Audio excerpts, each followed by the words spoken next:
말씀을 나누도록 하겠습니다. 가정을 주심을 감사합시다. 가정을 주심을 감사합시다. 예, 우리가 5월 가정의 달을 맞이해서 지난주 어린이 주일, 또 오늘 우리가 어버이 주일로 함께 나왔습니다. 오늘 어버이 주일에 시편 23편 말씀을 우리가 나눕니다. 이 노래는 세상에서 가장 널리 알려지고 가장 많은 사람들이 또 애송하는 여러분 노래입니다. 세계에서 가장 많이 읽혀지는 책은 성경인 걸 아시죠? 영원히 변치 않는 최고의 베스트셀러는 여러분 성경입니다. 이 성경 중에서도 가장 많은 사람들이 여러분 이제 이렇게 애송하는 애독하는 부분이 바로 시편 23편입니다. 테일러는 시편 23편은 세계 종교 문화에서 최고의 위치를 차지한다. 철학자 칸트는 자신에게 가장 위로를 준 노래이다.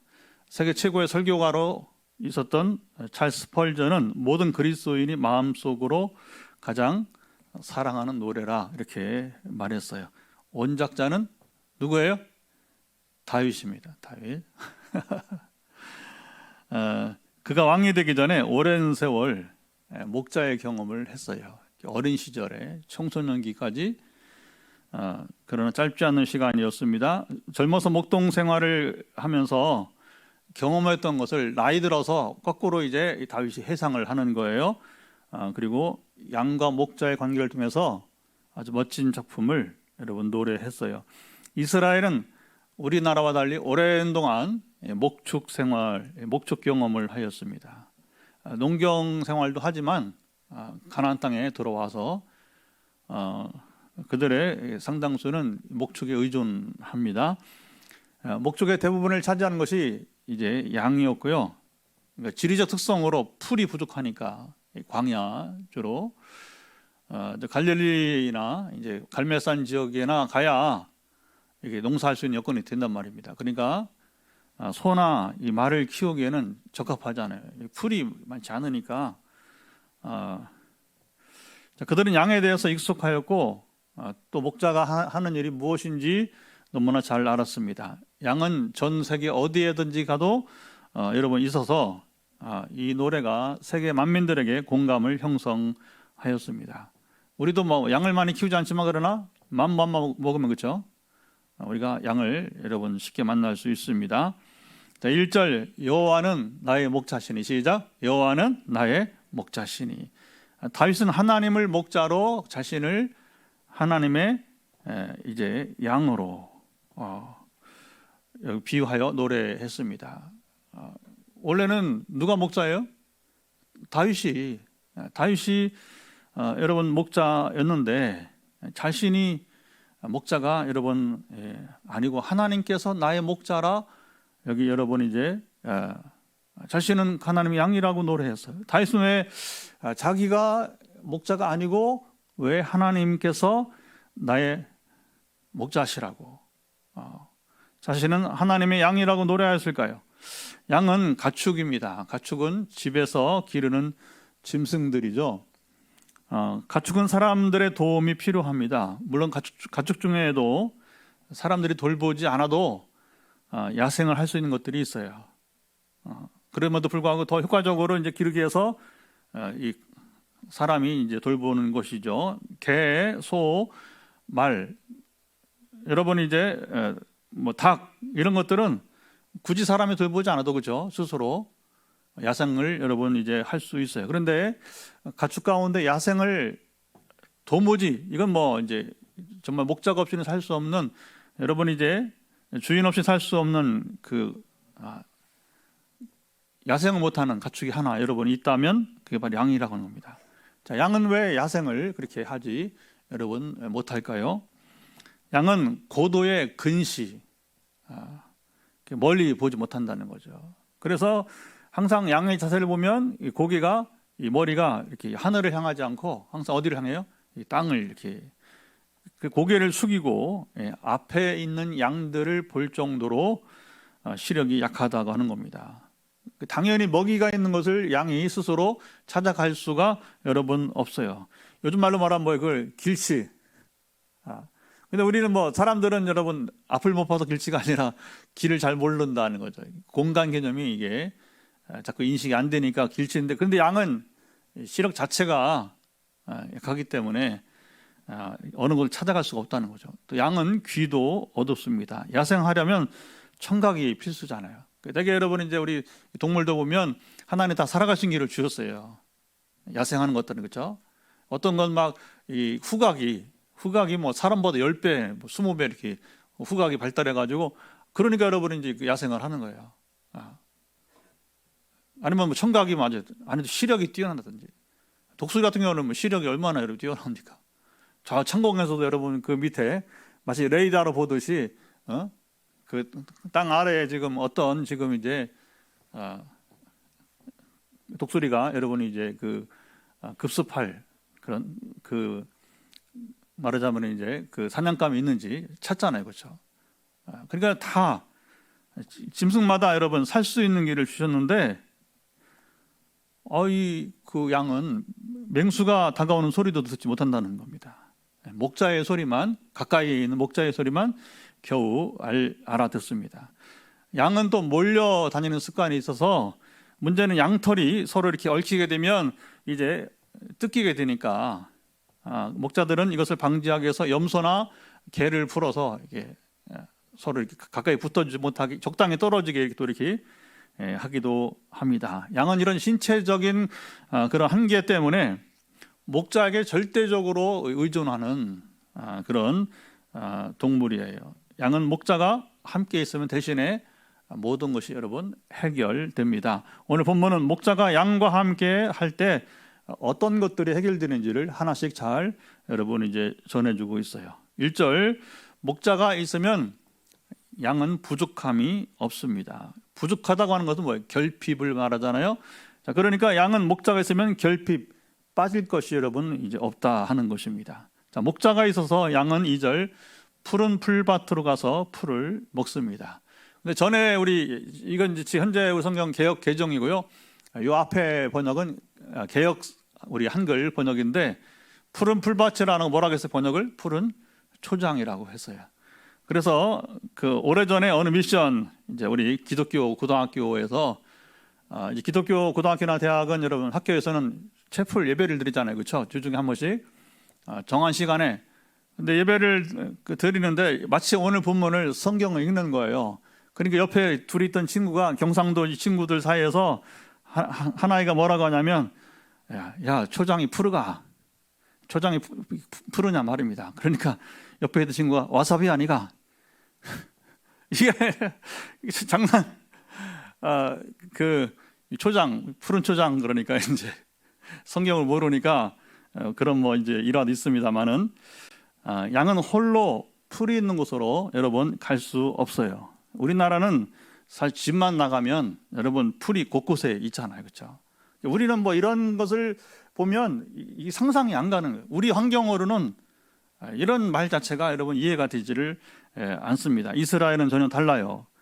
풀이 있는 곳을 한번 찾아가려면 먼 길을 이동해야 됩니다. 물론 이스라엘도 우기가 있고 건기가 있어요. 성경 보면 이른 비와 늦은 비 얘기 나오는데, 다 같이 시작. 이른 비와 늦은 비. 하나님이 농사는 또 지을 수 있게 하실 가장 기본적으로 이른 비가 언제 오면 10월이에요. 10월에. 왜 10월에 오느냐? 파종을 앞두고서 비가 와야 파종을 할 거 아니에요, 그렇죠? 이 비가 오는 파종이 안 되는 거예요. 지금 여러분 이제 지금 5월이잖아요. 모내기가 빠른 곳은 이제 지금 할 겁니다. 이제 한참 차차 모내기를 할 텐데, 지금 모내기 시절에 여러분 이제 비가 와야 되는 거죠. 물이 있어야 모내기 할 거 아닙니까? 그런 식으로.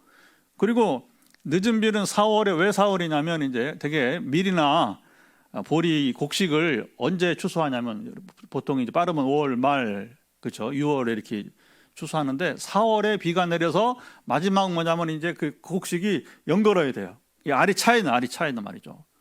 그래서 되게 이스라엘 농사는 가을에 시작해서 이제 되게 봄에, 그리고 여름, 초여름에 추수를 하게 되는데, 하나님이 농사를 하기에는 적합하게 이른 비와 늦은 비를 주신단 말입니다.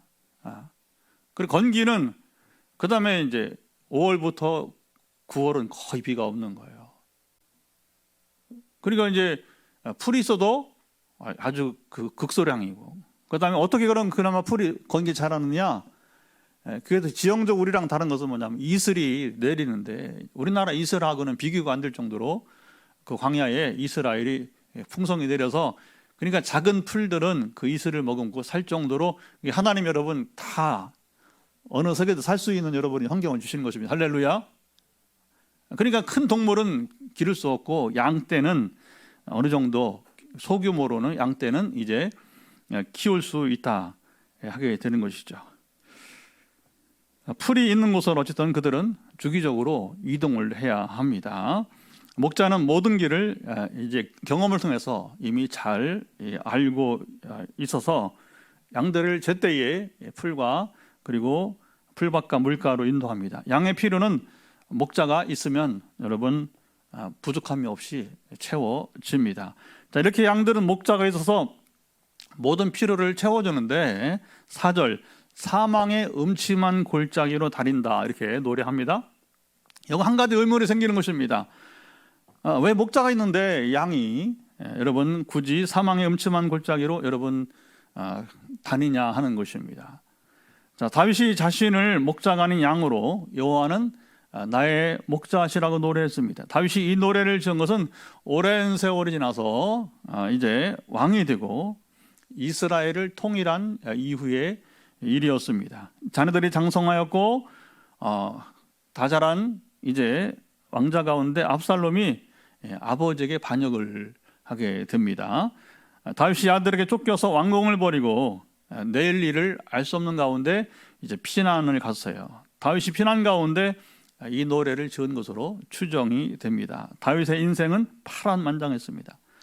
그는 자기가 의지랑 관계없이 이제 어린 나이에 이스라엘의 2대 왕으로 사무엘 선지자에게 기름 부음을 여러분 받았어요. 실제 등극하기까지는 약 13년의 연단 기간을 지내야 했습니다. 되게 우리 나이로 한 17살 정도에 이제 사무엘에게 이제 그 왕으로 기름 부음 받았지만 그러나 사울 왕이 아직 살아 있었기 때문에 그가 죽은 다음에 그게 되게 그가 30살 정도. 그래서 이제 되게 13년 정도 연단을 그가 지내야 했어요. 사울 왕이 죽은 다음에야 그가 이제 유대의 왕이 된 거죠. 그런데 이제 사울 왕의 아들 가운데 이스보셋이 또 살았어요. 여러분 잘 아시는 그 다윗과 요나단, 그 사울 왕의 아들 가운데 하는 요나단은 죽었는데 그 중에 이제 한 아들이 살아서 이스보셋이, 그래서 이제 이 아브넬 장군이 그를 왕으로 옹립해서 이제 이스라엘 왕이 되었습니다. 다윗은 여기서 중요한 것은 사울 왕을 죽일 수 있었지만 죽이지 않은 것처럼 이제 스스로 전쟁을 해서 이스보셋을 죽이고자 하지 않았습니다. 다윗은 이스라엘 전체의 왕이 아니라 유다의 왕으로 1차 등극을 하고 헤브론에서 7년가량 이제 통치를 하게 됩니다. 그 사이에 하나님께서 이제 이스보셋이 이제 죽게 해요. 다윗은 싸우지도 않고 칼을 여러분 이제 검을 들지 않았어요. 그러니까 이스보셋 죽은 후에야 다윗이 이스라엘 통일을 이루고 왕으로 등극을 했습니다. 여러분 이게 정말 위대한 거예요. 다윗은 하나님이 세우신 질서를 깨뜨리지 않았어요. 하나님이 여러분 이제 왕으로 세우신 장인이며 선왕인 사울 왕을 극진히 존중을 했어요. 그리고 그 아들이 살아서 왕 노릇을 하니까 굳이 그를 제거하는 일도 그가 여러분 하지 않았습니다. 철저하게 율법을 지키는 하나님의 사람이었습니다. 다윗이 왕으로 기름 부음을 받고 20년이 30대 후반이 되어서야 온전한 이스라엘 왕이 되었습니다. 자, 이제 상황이 변했어요. 평안한 때를 맞이했습니다. 나라가 안정되고 그리고 다윗이 전쟁에 나가지 않아도 되었어요. 최근에 우리가 이 쇠가족 예배 때 나누는 익숙하죠, 그렇죠? 사무엘하 그 얘기입니다. 자, 다윗이 전쟁에 더 이상 나가지 않고 방심할 때에 예상하지 못한 시험이 왔어요. 항상 시험은 이런 때 옵니다. 사람이 어려울 때 시험 안 와요. 그렇죠? 살기 바둥바둥 하는데 여러분 그 시험 올 겨를도 없습니다. 그러나 이제 먹고 살만하고 그 다음에 이제 시간적 여유가 있을 때에 그때 이제 시험이 오는 거예요. 다윗이 충신 우리아의 아내 밧세바를 보고 그 다음에 정욕을 여러분 끊지 못했습니다. 그래서 자기 부하 충시인 우리아의 아내를 범하고 밧세바죠. 그리고 결국에는 그 둘 사이에 이 간음을 이제 숨기려고 하다가 아이를 낳아야 되니까 임신했으니까 우리아로 이제 집에 와서 휴가를 줬지만 그러나 충신이기 때문에 전쟁 중에 있는 군인이 아내와 잘 수 없다고 해서 거부하잖아요. 결국은 다시 전쟁터로 보내면서 다윗이 이제 요압 장군에게 그를 자연스럽게 전사하도록 이렇게 적진에 들어가서 전사하게 하게 됩니다.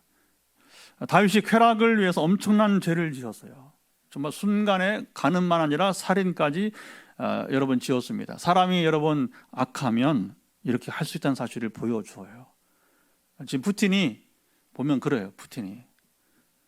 그래서 지금 거의 한편에서는 뭐냐면 푸틴이 미치광이가 되고 있다. 원래 옛날에 히틀러도 처음에는 막 기세가 있을 때는 뭐 얼마나 막, 그러나 결국에는 이제 이게 패배가 이렇게 되면서 장기화되니까 히틀러가 결국은 스스로 자살을 하잖아요. 결국에 이제 여러분 그런 겁니다. 사람이 악하면요 그렇게까지 악할 수가 있다는 거예요. 참 우리가 잘 봐야 됩니다. 역사를. 아무도 모른다고 생각했던 일을 하나님께서는 알고 계셨고 그 선지자 나단도 여러분 알게 되었어요. 자, 나단이 목숨을 걸고 다윗에게 그의 죄를 고발하게 됩니다. 비유를 통해서 다행히 다윗이 나단 선지자를 통해서 주시는 하나님의 여러분 말씀을 듣고 그 자리에 무릎을 꿇었습니다. 자기와 오직 요압 장군만이 알고 있다고 생각했는데 이게 하나님은 피할 수 없다는 사실이었죠. 사람을 속이려고 했어요. 그리고 버젓이 우리아가 죽었다고 전사했다고 하니까 우리아를 또 아내로 또 이렇게 밧세바를 또 아내로 또 맞이하기도 하고요. 그렇게 해서 여러분 한 10개월 이제 거의 이제 아이를 낳을 때가 됐단 말이에요. 그때 하나님께서 뭐냐면 죄를 이렇게 노출시키는 거죠. 폭로하는 거죠. 그때 왕이기 때문에 다윗이 왕이기 때문에 여러분 조심해야 됩니다. 권세는 있다고 해도 함부로 여러분 범법을 하면 안 되는 거예요. 다 압니다. 사람들이 이 사람이 이제 범법하는지 뭐 하는지. 근데 또 하나님은 알고 계시고 또 하나님 뭐냐 왕이라도 심판하신다는 거예요. 그러니까 이때 여러분 그 나단 선지자가 결국 목숨 걸고 여러분 그 죄를 고발하는 겁니다. 왜 그럽니까? 회개하라고 하는 거예요. 회개하라고. 근데 다행히도 다윗이 선지자의 말을 하나님 말씀을 어기고 뭐냐면 그 자리에서 내 일이 아니라 그 자리에서 무릎을 꿇었어요. 그리고 철저하게 회개하게 됩니다. 회개는 하였지만 하나님께서 다시 한번 혹독하게 여러분 징계를 하셨습니다. 그가 왕이라도요. 하나님께서 죄가 얼마나 무서운지, 죄를 범하면 안 되는지 여러분 이제 다윗 자신을 물러오니까와 그리고 오늘까지 모든 사람들이 이 죄가 얼마나 무서운 것인지를 알게 하기 위해서 다윗을 혹독하게 여러분 이렇게 징계를 여러분 하셨습니다. 다윗의 장남 암논이 깨를 부려서 바로 이어집니다. 다윗이 먼저 죄를 범하고 자식들이 범죄를 하기 시작하는 거예요. 이복 남매 사이에 아주 있을 수 없는 여러분 성적인 범죄가 일어나게 되고 이에 화가 난 그 다말의 친오빠. 그러니까 이제 왕이니까 이제 아내들이 여럿이 있고 거기에 뭐냐면 이제 이렇게 이복 남매가 생기잖아요, 그렇죠? 이복 형제 생기잖아요. 그러니까 이제 친 형제 자매끼리는 이렇게 또 잘 어울리고 또 원수가 되게 되는 것이죠. 그래서 다말의 친오빠인 압살롬이 큰형인 장남인 암논을 결국은 이제 죽이게 됩니다. 자, 이제 가정의 풍파가 몰아오는 거예요. 가정 내에서 근친상간이 이루어지고 그리고 형제살해까지 참담한 일이 일어나게 되었어요. 압살롬의 아버지가 두려우니까 애가로 도망을 치게 됩니다. 3년 동안. 그러나 다윗은 불러들이지 않았어요. 그런데 이제 요압 장군의 이제 이렇게 중간에서 그래도 어떻게 하느냐, 큰아들은 죽었고 그러니까 용납을 해야 된다 해서 이제 다시 이제 왕궁으로 돌아오게 긍휼을 베풀었어요. 긍휼을. 근데 압살롬은 이것을 잊은 채, 아버지 은혜를 잊은 채 결국은 형만이 아니라 아버지까지 죽이려고 반역을 여러분 일으키게 됩니다. 자, 젊어서 파란만장에 살아온 다윗이 나이 들어서 다시 큰 위기를 맞이하게 됩니다. 자, 이때 부른 노래가 바로 뭐냐면 오늘 시편 23편입니다. 다윗이 인생을 깊이 돌아보는 시간이었습니다. 시편 23편은 즉흥적인 노래가 여러분 결코 아니었어요. 그의 전 인생이 담긴 노래입니다. 다윗은 일개 목동에서 이스라엘의 대왕이 되기까지 그는 정말로 여러분 이제 성공하였습니다. 그러나 순간 이제 그동안은 얼마나 그 어려운 시간을, 그렇죠, 인내를 거듭하면서, 아까 말한 것처럼 보통 사람이 할 수 없는 여러분 그 인내 가운데 사울 왕도 죽이지 않고 이스보셋 죽이지 않고 철저히 율법을 지켜왔던 사람인데, 이게 순간 정욕 때문에 뭐냐면 이제 인생이 다 지금 여러분 이제 끝나는가 이렇게 절망하게 된 것입니다. 그때 우러나온 노래가 바로 뭐냐면 이제 오늘 본문인데, 하나님만이 그 상황에서 내 인생의 목자가 되신다고 노래했습니다. 여러분 정말 이건 이 머리에서 나온 노래가 아니라 그 긴 인생 속에서 하나님과 경험만 속에서 자신의 무기력 속에서 한마디로 우러나오는 거예요. 여러분 맛있는 음식은요, 여러분 그 맛이 깊다고 하잖아요, 그렇죠? 음식도 이게 고급 음식은 뭐냐면, 정말 그 좋은 음식은 뭐냐면 그 맛이 깊다고 말합니다. 그게 우러난 거예요, 우러난. 하루 아침에 되는 게 아니란 말이에요, 좋은 음식은, 그렇죠? 장도 아주 몇 년 동안 담궜다가 장도 쓰는 그런 식으로 해서 이렇게 이제 하나 여러분 이제 음식이 되듯이 이 노래도 그렇다고 하는 겁니다. 하나님만이 내 인생의 목자라고 하는 이 표현이 그냥 이게 머리 난 게 아니라 그의 전 인생을 담아서, 전 인생에 여러분 이제 우러나서 그 노래한 것이에요. 자기 양처럼 한없이 무기력하고 스스로 문제를 해결할 수 없고, 지금 당장 내일도 양이 여러분 고도근시처럼 당장 앞을 못 보는 것처럼 실제는 자기 자신이 그런 처지에 있는 존재라고 하는 고백입니다.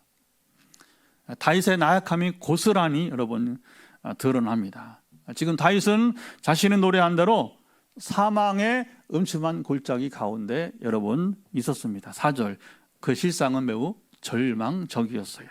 이 절망의 골짜기에서 다윗은 목자의 경험을 통해서 얻은 여러분 지혜를 하나 발견했어요. 자신이 양들을 끌고 사망의 음침한 골짜기 같은 곳을 다녀본 때가 여러분 있었기 때문입니다. 목자가 양들을 끌고 풀을 찾아서, 오직 한 가지잖아요, 그렇죠? 목자가 뭐 합니까? 풀이 있는 곳으로, 물이 있는 곳 찾다 보니까 부득이하게 때로는 뭐냐면 유대 광야 지형상 이렇게 험한 골짜기, 깊은 골짜기를 통과하기도 했습니다. 이 길을 갈 때 목자가 있으면 양들이, 여러분 그렇잖아요. 우리도 여러분 이제 막 골짜기 너무 깊고 그러면 뭐냐면 이렇게 음산해요, 사실은. 그것도 혼자 가보세요. 두렵습니다, 여러분. 저 지리산이나 여러분 저기 그래도 큰 산들 있잖아요, 그렇죠? 한라산이나 사람이 앞뒤 아무도 안 보여. 그러면 물론 담력이 또 필요하지만 그게 여러분 쉽지 않다 하는 것입니다. 그런데 이 목자들은 늘 이런 경험들을 수시로 하니까 담대하게 양들을 이끌고 가게 되는 겁니다. 그는 하나님께서 나의 목자가 되시어 함께 해주시기를, 자기가 양들을 안전하게 그 이제 사망 음침한 골짜기 같은 곳을 통과하게 한 것처럼, 이제는 자기가 양이 하나님만이 이제 목자가 되어서 자기를 이끌어 주시기를 간절히 여러분 구하게 되는 거예요. 그러니까 여러분 이런 배경을 안고 우리가 이 노래를 본다면 이게 그냥 이 머리와 입에서 나온 소리가 아니라 온 영혼과 내 온몸으로 지금 이제 표현되어지는 이제 노래가 되는 것이죠. 사망의 음침한 골짜기 가운데 있는 나를 목자신 주님께서 계셔서 나를 안위하신다, 이렇게 확신하였습니다. 목자의 손에는 항상 지팡이와 막대기가 여러분 있었습니다. 물론 구분한다면 지팡이는 양떼를 인도하는 것이고 막대기는 때로 다가오는 여러분 들짐승들을 이제 이렇게 휘 저으면서 이제 막아주는 역할을 하게 되는 것이죠. 다윗은 양떼를 이어서 목숨을 걸고 곰과 사자와 싸워 물리치기도 했습니다. 예수님이 나는 선한 목자라 하면서 선한 목자는 양들에서 목숨을 버린다고 하잖아요, 그렇죠? 근데 실제로 다윗은 자기 양떼를 위해서 실제로 곰과 사자와 싸워본 경험이 있다는 거예요. 그러니까 곰과 사자와 싸우다가 골리앗을 만나니 골리앗 너무나 쉬운 상대예요. 여러분 곰이 쉬워요, 골리앗 쉬워요? 골리앗이 쉬운 거예요. 사자가 쉬워요, 골리앗이 쉬워요? 골리앗이 쉬운 거죠. 남들은 뭐 겁먹고 여러분 이제 막 있지만 이미 사자와 곰과 싸워본 다윗은 사람이 무섭겠습니까, 여러분? 곰도 안 무서운데, 사자도 안 무서운데. 다윗은 지금 자신의 죄로 징계를 받고 아들 압살롬의 반역으로 인해서 왕궁을 떠나 피신한 상태이지만, 자, 하나님께 자기와 함께 하심을 알았습니다. 왜? 자기가 이미 회개했고 지금 징계를 받고 있지만 이미 자기는 죄를 회개했고 하나님께서 나단 선지자를 통해서 자신이 회개한 것을 이제 용서하심을, 항상 중요합니다. 여러분, 죄와 그 다음에 용서, 의의 문제는 사람 사이 관계가 아니에요. 조심해야 됩니다. 하나님 관계예요. 하나님 관계. 여러분, 지금으로 보면 지금도 그러잖아요. 막 여러 수사 지금도 보면 법정 이게 나오잖아요. 어제도 뉴스를 보니까 뭐 누가 여러분 이제 뭐 컴퓨터 파일을 지웠다 이렇게. 그 다음에 이 전화기 또 이제 뭐 그래서 뭐 비밀번호 얘기도 나오고 공개도 안 하고. 사람은 숨길 수 있어요. 또 자기네끼리 뭐 그럴 수 있잖아요, 여러분. 그게 얼마나 우스운 사이인지 몰라. 이 사이 얼마나 우스운 사이인지 몰라. 그러나 여러분, 소용없습니다. 하나님은 다 아십니다. 하나님은 다 보고 계신 것입니다. 이걸 우리 조심을 여러분 해야 된다는 거예요. 자, 오늘 설교 준비를 하면서 수요일 아침에, 이번 주는 목요일 어린날이기 때문에 이제 원래 목요일 하는데 휴일이니까 이제 수요일 날 모이자고요. 수요일 아침에 우리 몇몇 목사님들이 지금은 수가 좀 늘어서 이제 두 그룹으로 나눠서 하고 4주에 3주는 두 그룹으로 하고 4주에 한 번씩은 이제 우리가 한 그룹으로 또 이렇게 줌으로 모이게 됩니다. 동경부터 서울에 수도권에, 지방은 저 혼자고요. 그래서 이제 우리가 7명인데 우리는 이제 이번 주는 제가 발제를 맡았어요. 그래서 오늘 본문, 설교 본문을 제가 성경 공부를 만들어서 2시간 동안 공부를 하고, 그리고 제가 지금 나누는 설교 조금 변형이 됐지만, 왜냐하면 설교를 또 준비하다 보면 바뀌니까, 제가 이제 그 설교 실제를 나누고 토의하는 시간이었습니다. 성경 공부를 시작할 때 제 마음에 히브리어 성경, 목사님들이니까 오늘 이 본문을 히브리어 성경 원문으로 한번 읽어보자고 준비를 했어요. 자료를 제가 다 준비해 준 거죠. 미스모로 엘 다비드 아도나이 로이 예체 이렇게 나가요. 왜 굳이 뭐 목사님들이라도 왜 굳이 히브리어로 읽었냐면, 제가 한 좋은 예화를 발견했기 때문에. 사실 이 예화를 소개하려고 이제 히브리어로 한번, 목사님들이니까 같이 6절을 다 읽었어요. 요즘 얼마나 좋은지 여러분, 이제 원어민의 또 소리가 있어요. 소리가. 그래서 이제 유튜브 이런 게 발달돼 가지고 여러분 오늘 가서 궁금하신 분들은 시편 23편 히브리어로 읽기 하면 딱 나와요. 뭐 영상에 여러분 히브리어도 우리말도 나오고 그냥 따라서 읽으면 되잖아요. 그렇죠? 그러니까 자료는 제가 준비하고 목사님들이 이제 그 원어민을 따라 저도 같이 이제 따라 읽기 한 겁니다. 자, 이것은 어떤 일이 있었냐면 독일인 교수의 경험인데, 젊어서 이제 대학 시절에 유대인 친구와 같이 대학에서 기숙사 방을 같이 썼다는 거예요. 룸메이트라고 하죠, 룸메이트. 같이 지내다 보니까 유대인 친구가 주기적으로 혼자 이상한 노래를 부르는 거예요. 근데 무슨 말인지 모르겠어. 히브리어니까. 독일 사람이 여러분은 히브리어를 못 듣잖아요, 그렇죠? 그런데 나중에 이제 이렇게 물어보니까 그게 히브리어로 오늘 본문을 친구가 암송한 거였어요. 친구는 시편 23편을 소개하고 이 말씀을 암송하면, 유대인 얘기입니다. 하나님이 자기와 함께함을 느끼고, 그리고 마음도 가벼워지고 이 정신도 아주 맑아진다는 거예요. 그리고 뭔가 힘들 때에 그냥 무시로 이 히브리어로 암송을 하면 실제로 하나님께 나와 함께 하시는 경험을 한다는 거. 할렐루야. 말씀은 살아 웃는 적이 있습니다.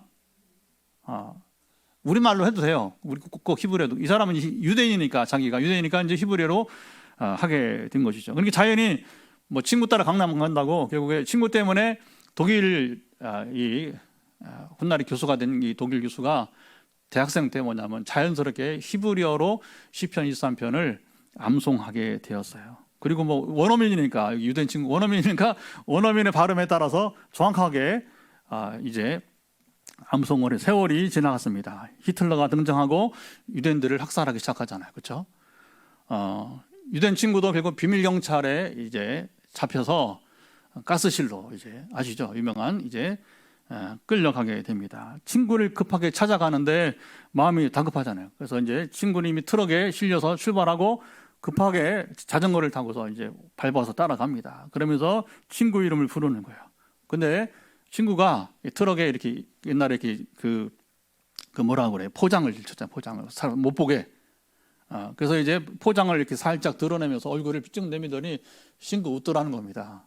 그러면서 친구를 보면서 이렇게 다시 시편 23편을 히브리어로 크게 암송을 하면서 가면 끝나는 인생. 실제 죽었고, 근데 놀라운 것은 뭐냐면 싱긋 웃으면서 평안한 가운데 그 트럭에 끌려서 가는 모습을 보아야만 했습니다. 독일 친구도 때가 되어 나치 군대에 청년이니까 나치 군대에 징집되었고 러시아 군대와 싸우다가 포로로 붙잡히게 됩니다. 자, 미국 연합군이 가세를 하였고 독일 군인들이죠. 이 전범들이니까 처형을 하기 시작했어요. 처형을. 자기도 이제 결국은 이제 총살을 당해야 되는 상황인데 죽음이 다가오니까 여러분 누구든지 그렇잖아요. 죽음이 얼마나 여러분 두려웠겠어요. 그 나이도 어리고 이때 이 청년이 평소에 이제 하던 대로 시편 23편을 눈을 감고 어차피 죽는 거 주님 품에 안기는 것이니까 그래서 이제 히브리어로 크게 암송하기 시작했습니다. 여호와는 나의 목자시니. 이때 놀라운 상황이 벌어졌습니다. 겁을 먹고 그냥 큰 소리로 암송하는데 그래도 두려움을 이기고자 하는 마음으로 했지 않겠어요? 그런데 또 다른 목소리가 여러분 들렸습니다. 정확하게 자기와 같이 바로 이제 히브리어로 이 시편 23편을 암송하게 되었습니다. 눈을 떠봤습니다. 그는 미군 장교였어요. 바로 그는 유대인이었습니다. 유대인 장교는 이 사람을 죽이지 말라고 내가 책임지겠다고 하면서 이제 서명을 여러분 했습니다. 그리고 이 유대인 장교가 미군 장교가 조용히 말을 했답니다. 하나님의 백성은 악마의 제복을 입었다고 할지라도 하나님의 백성이다. 자, 이 청년이 살아서 훗날 신학 교수가 되었어요. 그래서 한국인 교수가 뭐냐면 또 유학 시절에 이 자기 지도 교수한테 들었던 얘기를 이제 오늘 제가 또 그걸 듣고서 이렇게 전하게 되는 것입니다.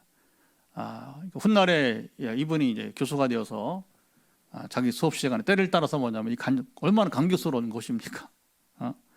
이 말씀대로 목자신 주님께서 자기를 사망의 음침한 골짜기에서 여러분 건져 주셨다고 하는 것이죠. 양은 영혼이 없습니다. 사람만이 영혼이 있어요.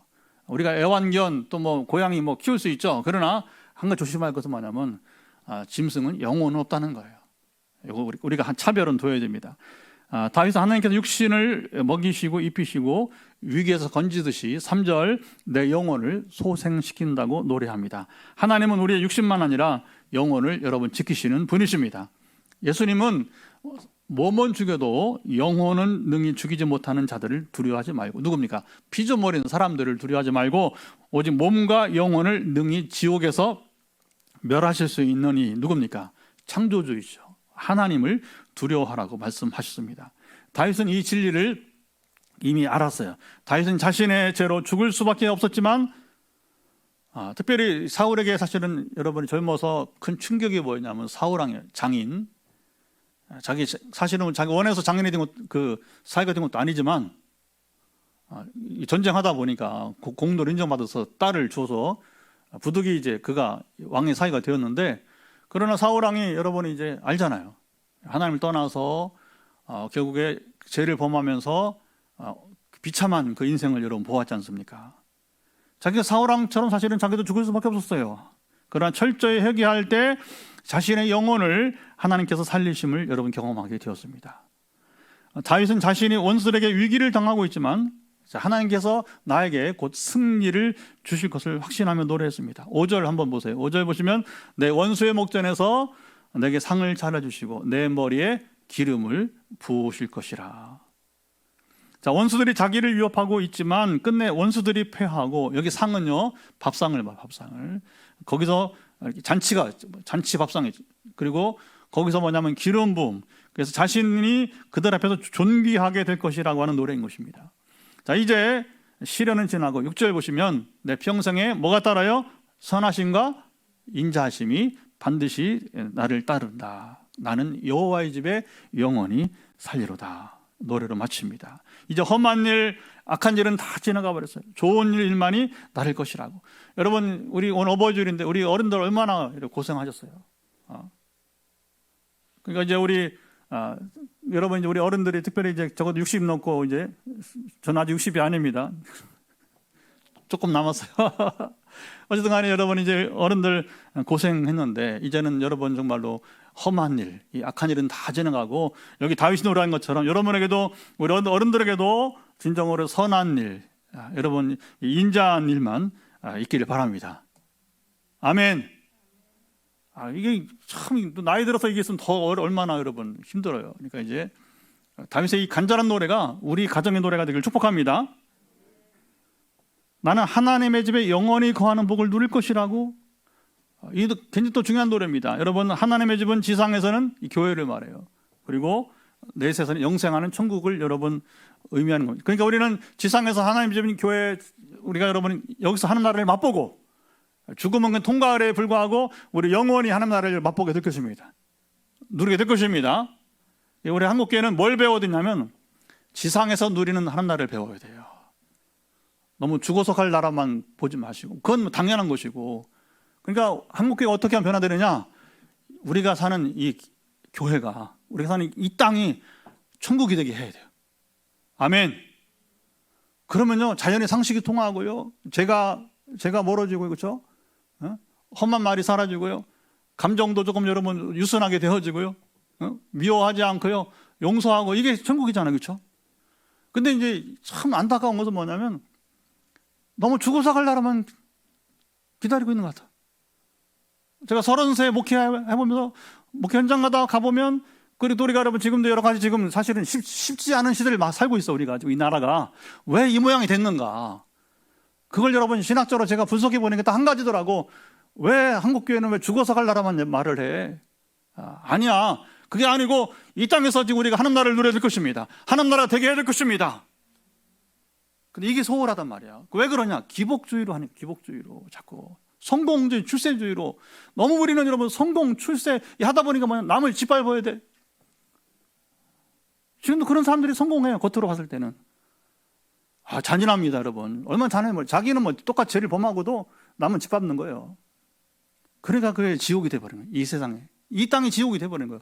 그러면서 뭐 신앙 얘기하면요, 자 보세요, 무섭습니다. 그 입에서 신앙 얘기 나오고 천국 나오면 그걸 듣는 사람이 너나 가. 나는 네가 말하는 그 세계가 지옥이야. 무슨 천국을 말하고 있는 거야. 여러분, 이거 우리 새겨 들어야 됩니다. 정말 이거 여러분 심각한 얘기가 되는 거예요. 웃을 수 없는 여러분 심각한 얘기가 된다고 하는 것이죠. 우리 한국교회가 지금 그 정도로 지금 심각한 상황이 있는 거예요. 오늘 어버이 주일입니다. 하나님을 인생의 목자로 모실 때 우리가 누리는 축복을 노래하는 시편 23편을 여러분 나누었습니다. 우리 선한 목자이신 주님은 우리 육신과 영혼, 그리고 현세와 내세까지 모두 책임져 주십니다. 현세만이 아니란 말입니다. 자기 목숨을 버리시며 양들인 우리를 구원하셨습니다. 우리 부모님들도 여러분 마찬가지입니다. 부모님의 사랑은 세상에서 하나님의 사랑과 가장 흡사합니다. 부모님은 하나님은 아니시지만 자녀들을 향한 내리사랑에는 여러분 똑같습니다. 세상 부모들은 하나님이 아니시기에 때로 여러분 주고 싶어도 여러분 주지 못할 수가 있어요. 저도 처음에 대학 갈 때 서울로 못 갔어요. 아버지가, 엄마가 이렇게 미안해했어요. 너를 보내고 싶어도 못 가니 미안하다. 나중에 형이 한전에 취직을 했어요. 그리고 군대 갔다 와서 서울에서 대학을 또 다녔어요. 여러분, 부모가 자식을 때로는 구해주고 싶은데, 구원하고 싶은데 힘이 없어요. 아들을 구할 수 있는 힘이 없어요. 딸을 구해줄 수 없습니다. 부모도 연약한 피조물이기 때문에 그렇습니다. 그래도 자녀들을 향해 최선을 다해 사랑하고 주고자 하는 마음을 우리는 늘 여러분 경험하게 됩니다. 성경은 이런 부모를 공경하라고 말씀합니다. 사람을 향한 계명 가운데 첫째 계명이 뭐예요? 바로 내 부모를, 너를 낳아준 이제 바로 부모를 공경하라. 그래야만 내 하나님이 여호와가 내게 준 땅에서 내 생명이 길리라. 십계명이죠, 십계명. 그렇죠? 성경은 유교나 다른 어떤 종교보다 부모 공경을 여러분 강조합니다. 우리가 잘못 성경 모르면요, 이게 뭐 기독교는 뭐 부모나 알아. 전혀 모르는 소리예요. 전혀 모르는. 성경 한번 읽어보세요. 통독을 한번 해보세요. 얼마나 여기 여러분 이제 부모 공경을 강조하는지 모릅니다. 반대로 부모 공경을 하지 않고 부모의 말을 듣지 않는 자들은 돌로 쳐 죽이라고. 우리 유교에 이런 얘기 없어요, 그렇죠? 그럼 뭐라고 하냐면 이렇게 해서 이스라엘 가운데 악을 제하라. 부모를 공경하지 않는 여러분 이 세계는 뭐냐면 악이라는 거, 악이라고 하는 거. 그러니까 그 악을 원초적으로 제거하라고 이제 하고 있습니다. 자, 이 계명을 그러니까 부모를 공경하고 공경하지 않을 때, 자 보세요. 순종과 불순종의 결과는 상과 벌이 여러분 분명하다고 하는 것입니다. 물론 이 계명이 아니라도 우리는 여러분 우리를 낳은 부모를 공경하며 사는 것이 참 행복이 됩니다.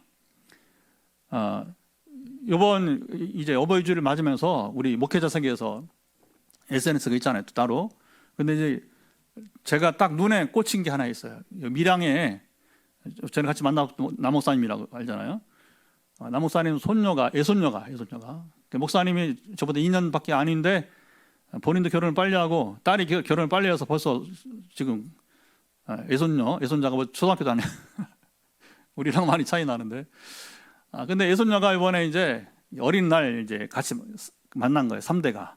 그래서 이제 여기는 이제 애가, 목사님은 이제 애할아버지, 애할머니, 그 다음에 거기 이제 딸과 사이하고, 그 다음에 손자가 이제 같이 경주 어디서 이제 와서 하룻밤을 지내고 있는데, 애손녀가 뭐라고 이제 글을 써서 감사를 하냐면 이제 엄마를 낳아주셔서 감사해요. 제가 그 인사를 제가, 그렇죠? 그러니까 이제 할아버지 할머니에게 인사가 감사 인사가 뭐냐? 엄마를 낳아줘서 감사해요. 그래서 제가 따라했어요. 오늘 제가 우리 가족톡에다가 이제 우리 장인 장모님, 우리 부모 돌아가셨기 때문에 인사말 하면서 아내를 낳아줘서 감사합니다. 또 우리 처제나 또 처남을 낳아줘서 감사합니다. 그랬더니 밑에 동서가 평택에 사는데 형님과 저도 미투. 여러분 다른 것으로 행복한 게 아니라 이게 여러분 가정은 그냥 그 자체로 행복한 것이 아니겠습니까? 이 시간 우리 다 같이 일어나서 찬양하면서 우리 부모를 공경하며 부모는 자녀들을 사랑하는 행복한 가정을 누리도록 기도합시다. 그 사랑 얼마나, 우리 찬양 마지막 아까 그 사랑 얼마나 같이 부르도록 해보죠.